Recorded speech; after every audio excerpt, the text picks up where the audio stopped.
So I've already cleaned the bottom area. I just got done cleaning this top area of this sign.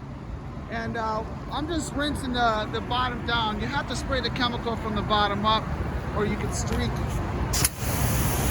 You got low pressure, high heat going here, which makes it hard to kill the suds, but it's what we need to clean this sign.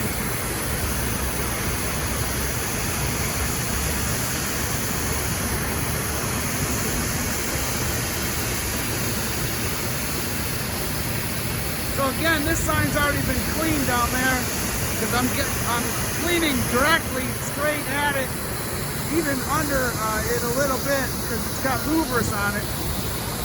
And you want to clean those so people can see a difference from the ground.